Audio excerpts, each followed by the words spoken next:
Hello, Zeliha. Thank you very much for accepting our invitation. It's an honor for me to have you here in our podcast. First of all, may I kindly request you to briefly introduce yourself and provide us with some background about your experience, especially in the field of laboratory accreditation. Okay. My name is Zeliha Yildirim. I graduated from University of Ankara in Food Science and Technology Department in 1986. After graduated, I started work in Ministry of Agriculture in Food Control Laboratory in Ankara. And I worked there almost 20 years. During that time, I worked as an analyst, department manager, and finally quality manager and technical deputy director. I resigned from the ministry in 2008. Then I had my company and I'm giving training and consultancy about that. I'm dealing with the ISO 17025 since 2000. And since 2006, I am a technical assessor and lead assessor for 17025. Also, I'm dealing with proficiency testing, and since 2012, I'm also lead assessor about this standard. Okay, thank you very much for the introduction. My first question is that considering the changes in 2017 version of ISO 17025 standards, and based on your experience in the assessment of laboratories, I would like to ask you to provide us with some information about what are the main changes in the assessment process from the assessment point of view in the assessment of laboratories in 2017 version compared with the previous version? Actually, assessment process are same, but of course, standard is changed. And naturally, our assessment style is changed. In new version of the standard, there are many differences, many changes, and main changes is process approach, and that's why during the assessment we have to check the process, and activities are how affect the laboratory activities, laboratory performance. Also, documentation is getting low. In this standard, does not require too heavy documentation. And this approach sometimes causes problems, sometimes makes it makes easy. It changes according to laboratory. And another point is risk assessment. Risk assessment totally new topic for laboratories, also for assessors. Because laboratory does not have any idea, most of the laboratory does not have any idea, also 9001. And according to this approach, we have to make an risk assessment. I mean, as a laboratory, we have to make an risk assessment, and as an assessor, we have to check these activities. What are they doing about that? Also, impartiality is very important in new standard. Sampling topic is new standard, the new version of the standard. In the previous standard, they do not mention about the sampling, but right now any company have an accreditation about sampling, of course related with the laboratory. If you get accreditation about sampling, that company has to relate it with any calibration or testing laboratory. Otherwise, accreditation body does not give any accreditation for sampling. Standard content is changed. In the previous version, there was a management requirements and technical requirements. But now, according to process approach, general requirements, structural requirements, process requirements, resource requirements, and management system requirements. We have to check all of these topics. Yeah. Mm-hmm. Also, in the new standard, in previous standard, they do not mention anything about IT technologies. All of the records was in paper, but right now we can keep all of the records in IT. We can use computers. We can sign our records in electronically. New version let this performance. Also, vocabulary section is updated in standard, and therefore we have to check laboratory for this terminology, and we have to ask laboratory, do they know the new terminology or not? And then, as an assessor, we have to know this terminology. One of these terminology is inter-laboratory comparison, and another is proficiency testing. Most of the time, this terminology, these two terminologies make some confusions. Most of the laboratory thinks like that. If there is a proficiency testing, okay, we can participate proficiency testing. If there is no proficiency testing, they try to organize inter-laboratory comparison studies between them. They think inter-laboratory comparison is lower than proficiency testing. Actually, proficiency testing is kind of laboratory comparison. That's why laboratory should know these terminologies. And during the assessment, also we check these activities, these knowledge. Okay, thank you very much for your response. Based on what you said, you mean that this changes in the philosophy of the standard from a prescriptive approach to a risk-based approach sometimes makes your job easier as an assessor, sometimes makes it more difficult, depends on the laboratory culture and depends on the nature of the work that you are assessing. Am I right? Yes. Okay. Yes. My next question is that how this risk-based approach in the current version of ISO 17025 standard should be considered in planning and performing the assessment of laboratories, and how do you apply this risk-based approach in your job as an assessor?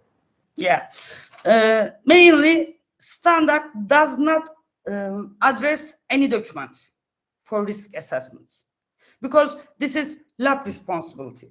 And as an assessor, first we have to check for their risk assessment process, and we have to check for their identified risks. These are the main topics for us, I mean, as an assessor. Standard requires risk assessment for 3 topics: for impartiality, for decision rules, and for non-conforming works. For these 3 topics, laboratory has make and risk assessments. And as an assessor, basically, I have to check for these topics. And laboratory has necessary or suitable risk assessment. If they do that, that's okay. Other decisions, I mean, they do not have to make an risk assessment for all of the topics of the standard. It's not necessary. As an assessor, I have to check for 3 topics. Others depends on the laboratory, depends on their activities. I have to look for that way. Otherwise, if I make an obligation, if I say you have to do make a risk assessment for all of the topics, it's not suitable. It's not suitable. Okay, thank you very much. Many years ago, okay, you want to continue? Sorry, go on. Risks are changed lab to lab. One topic is not for risk for one of the laboratory, but that topic can be risk for another laboratory. We have to take care of this situation. You mean that every laboratory has its own unique identity, and yes, they cannot copy and paste the risk from one lab to the other lab, even if they are in the same industry? No, yes. Yes, okay, thank you very much. Many years ago, I participated in a training course, and the trainer used an expression called mental notes. And he referred to certain situations that during assessment you observe as an assessor, but you cannot record them. It's something about the reaction of the people, it's something about their attitude towards the assessment and the culture of the laboratory. This might affect but these mental notes might affect the conclusion and findings of an assessment. Can you please provide us with some examples of these so-called mental notes? And based on your experience, have you ever been in a situation that you cannot record something, but you know that it shows a weakness in the laboratory, or on the other side, it's a positive point for the laboratory? Yes. During the assessment, mainly I have to observe personal behaviors, because I have to check them. I have to observe them. If the personnel be hesitant or aggressive, or sometimes when I ask a question to the staff check for the boss, check for the manager to give an answer. And sometimes personnel give the answer, manager face is changing. It's getting aggressive, or it gives some reactions. And also I have to during the observation of the personnel, I'm checking for they try to hide something, they try to do something unusual. For example, I request any record. They bring that record almost 15 minutes later or half an hour later. If it happens 2 times, 3 times, then I do stop. I say stop, because they produce records during the assessments. That's why I have to be very observative. I have to check the stuff. And also laboratory staff try to give long arguments. They try to waste your time. Yes, exactly. And they try to protest constantly. And during the assessment, I have to handle these kind of things. Yeah. How these things might affect the conclusion, your conclusion of the assessment? Do you think that they are important as objective evidences, or not as important as objective evidences? I try to find the different solutions. One time in one laboratory, manager was answering all of my questions. He did not let the staff to answer the questions. I'm asking the question to the A staff, but manager answered. And I request the manager, please, I ask the question to the different staff, please, he answers my question. But he persisted his behavior. Then during the lunchtime, I reached to my lead assessor. That was that time I was a technical assessor. I reached my lead assessor.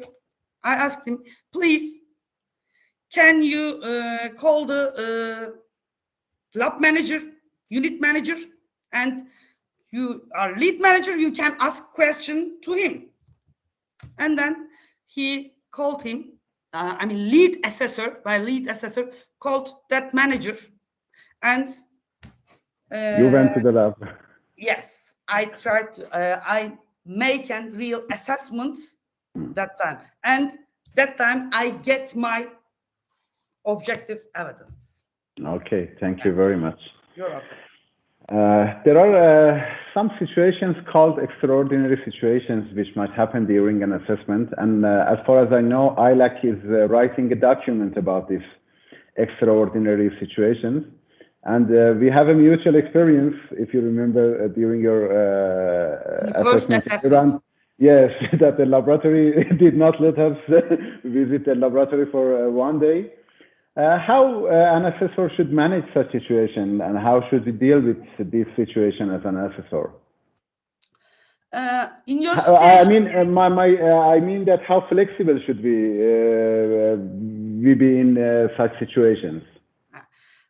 If the assessment is about ISO 17025, if for directly lab assessment, that time, if laboratory does not let us to the laboratory, okay, your selection, and I do not make an assessment because laboratory requests an assessment. Accreditation body does not go to the assessment for a mandatory. Laboratory requests an assessment. If laboratory does not let us our visit, okay, your choice. I do not make an assessment, and I report this situation to the accreditation body.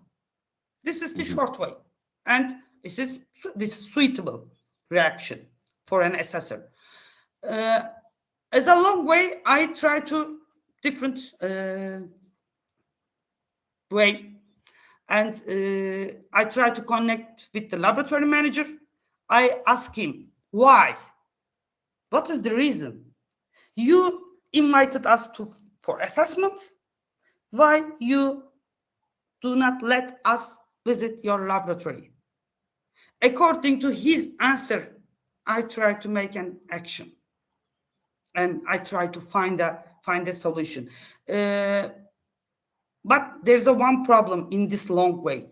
During the trying to find a solution, we lose time because this is a one-day assessment and half day spent with for try to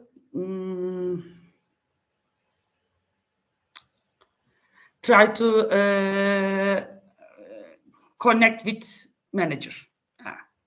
And I can make just half day assessment and it's not suitable.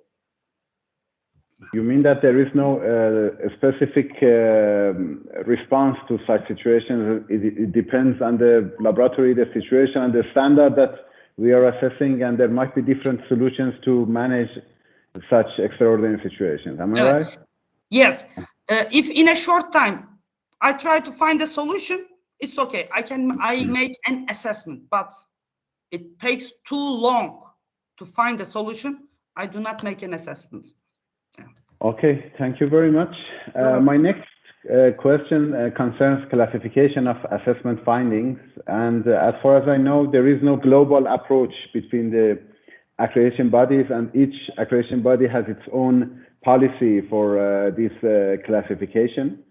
But my question is that, is it possible that the same nonconformity is considered as major in one laboratory and minor in another laboratory, depending on the overall condition of the laboratory, the stage of the accreditation process, I mean initial accreditation or surveillance assessments, or the nature of other findings, and the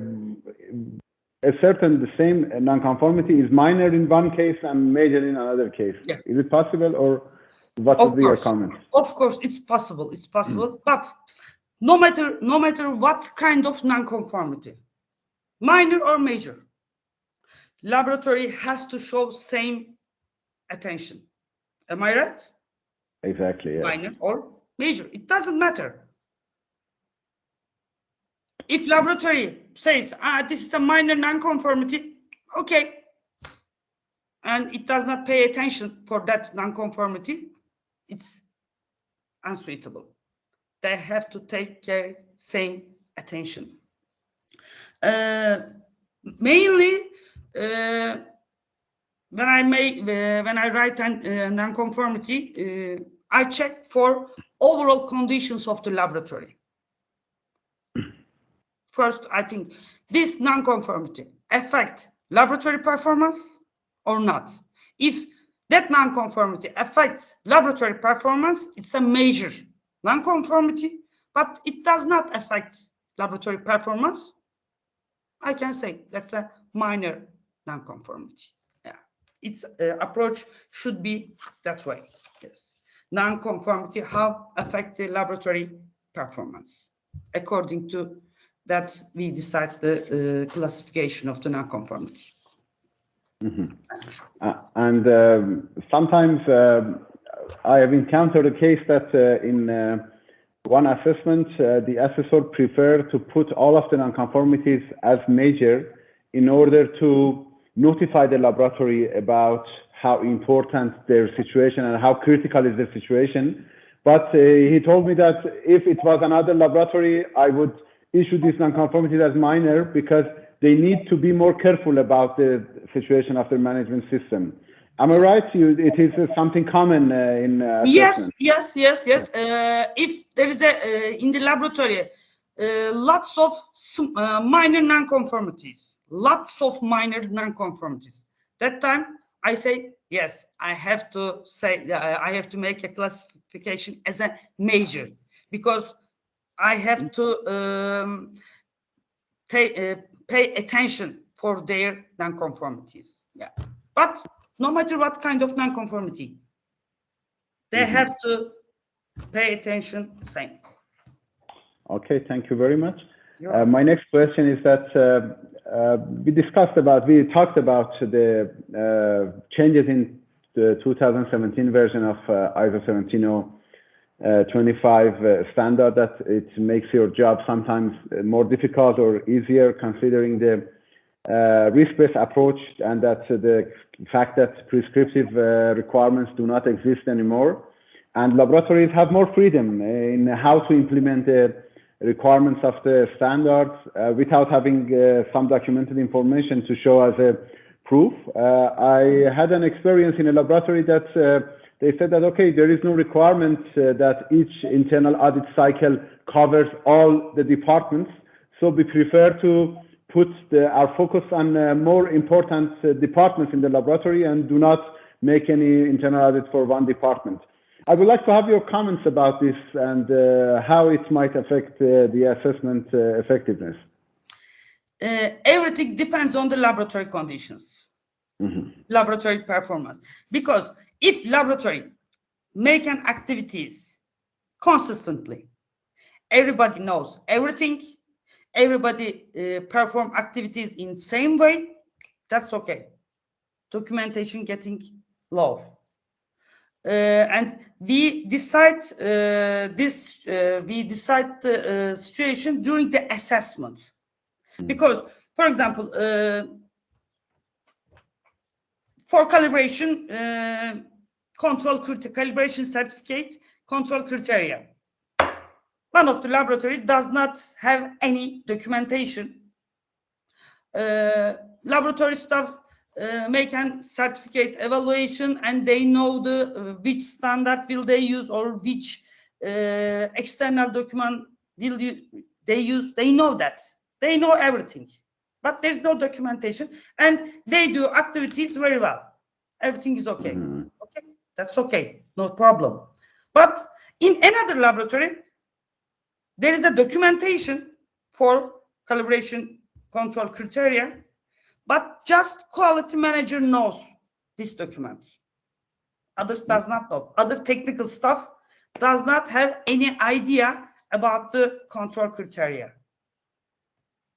That time, there's a documentation, but technical staff does not know. That's unsuitable. That's very big, very major non-conformity. For example, some of the laboratories does not have method instructions. They use directly external standard. Most of the external standards are ISO standards are in English. Technical staff has to know that method standard. If all of the technical staff know the English, and if they when they read the ISO standard, if they understand the content, that's okay. They do not have to make and write and method instructions. But if some of the staff does not understand the English ISO standards, and they have to write down method instructions. That's why we decide the situation during the assessments. We check the overall conditions, especially technical staff. Okay, many of the issues that we have talked about so far are case sensitive. I mean that it depends on the laboratory, it depends on the case that you are assessing, and for each case there should be a different solution. Exactly. For example, another example, sometimes laboratory prepare also instrument instructions. For example, HPLC. When you get HPLC, they have a lots of instructions, 3 or 4 instruction books, manual books. Everything is in those books, those manuals. But as a laboratory, I try to prepare HPLC instructions. And it's 3 or 4 pages. None of the technical staff does not read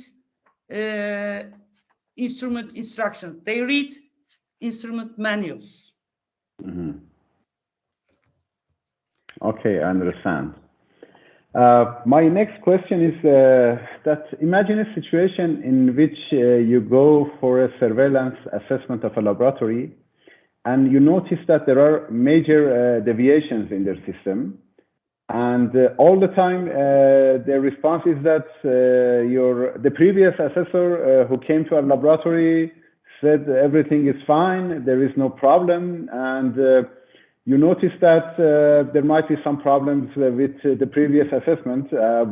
In one of our experiences, the assessor became very angry about all the time. They said, okay, the previous assessor didn't note this.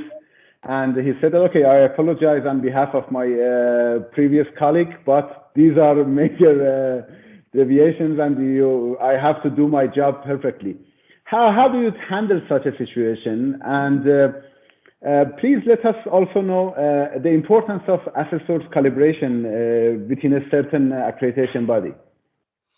During the assessment, we make a random sampling. Especially for one-day assessment. For one-day assessment, we cannot check all of the records. We cannot check all of the documents. That's why we do random assessment. If previous assessor make a mistake during the assessment, I do not say like that. I say we do random sampling. That's why previous assessor didn't see that non-conformity. It can happen because we do random sampling.